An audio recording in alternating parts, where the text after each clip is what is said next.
Le Real Madrid de Xavi Alonso débute par un match nul modeste contre Al Hilal. Championnat du monde des clubs. L'équipe blanche a laissé beaucoup de doutes dans un match où Gonzalo a donné l'avantage à l'équipe de Xavi, Neves a égalisé sur penalty et Bono a arrêté un penalty de Valverde dans le temps additionnel. Le projet de Xavi Alonso avec le Real Madrid a débuté par un match nul contre Al Hilal et heureusement. Les Blancs ont réalisé un match plus que médiocre, surtout en première mi-temps. Ils ont ressemblé à l'équipe d'Ancelotti pendant presque tout le match. Malgré cela, Valverde a eu une occasion de l'emporter, mais Bono a arrêté le pénalty de l'Uruguayen dans le temps additionnel. Un match nul au goût de gloire pour Al Hilal et d'amertume pour le Real Madrid de Xavi Alonso.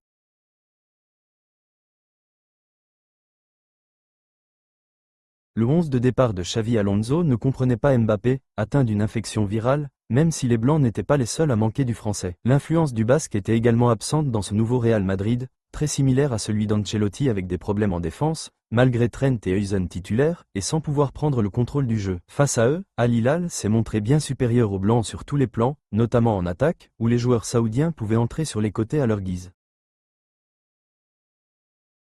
Al Hilal était sur une lancée supérieure à celle du Real Madrid, avec Gonzalo remplaçant Mbappé et Rodrigo revenant à un 4-3-3 qui, certes, cherchait à presser haut, mais sans succès. Al Hilal a dominé, testant Courtois en début de match et marquant même, mais le but de Lodi à la 19e minute a été refusé pour hors-jeu. Si les Saoudiens déclenchaient facilement leurs attaques, le Real Madrid peinait. Vinicius et Rodrigo ne prenaient pas le dessus sur leurs adversaires, et la deuxième ligne madrilène était également en nombre insuffisant. Mais si le Real Madrid a un atout, quel que soit l'entraîneur, c'est qu'il sait se relever au plus mal. Et c'est ce qui s'est produit à la 34e minute lorsque Gonzalo a conclu une contre-attaque pour porter le score à 1-0. Le jeune joueur, initiateur et finaliste de cette contre-attaque, est ainsi devenu le premier buteur du Real Madrid de Xavi Alonso. La joie des Blancs fut de courte durée, car à la 39e minute, Asensio accorda un penalty sur Marcos Leonardo, transformé par Neves pour porter le score à 1-1 à la 41e minute. Al Hilal ne se contenta pas de cela et fut tout près d'ouvrir le score avant la mi-temps. Ils ne parvinrent pas à marquer, et la première mi-temps se termina sur le score de 1-1,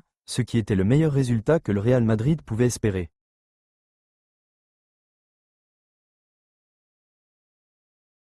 Il était clair que le Real Madrid avait besoin de changements, et Xavi Alonso décida d'entamer la seconde période en remplaçant Asensio par Arda Güler et en replaçant Tchouaméni en défense centrale. Coïncidence ou non, le Turc envoya un ballon sur le poteau, et Bono, sur la ligne de but, empêcha Gonzalo de marquer. Ainsi commença la seconde période pour un Madrid qui semblait différent.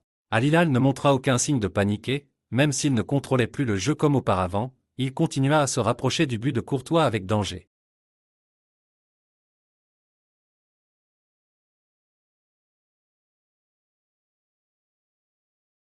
Et ce qui s'est passé, c'est que l'arbitre, avec la VAR au centre, a accordé un penalty à Al-Qahtani pour une gifle sur Fran Garcia à la 90e minute. Valverde était chargé de le tirer et Bono l'a arrêté dans le temps additionnel. Le Real Madrid a pressé pour marquer, mais n'a pas réussi à le faire et le match s'est terminé sur le score de 1-1. Ainsi, le Real Madrid de Xavi Alonso a commencé par un faux pas.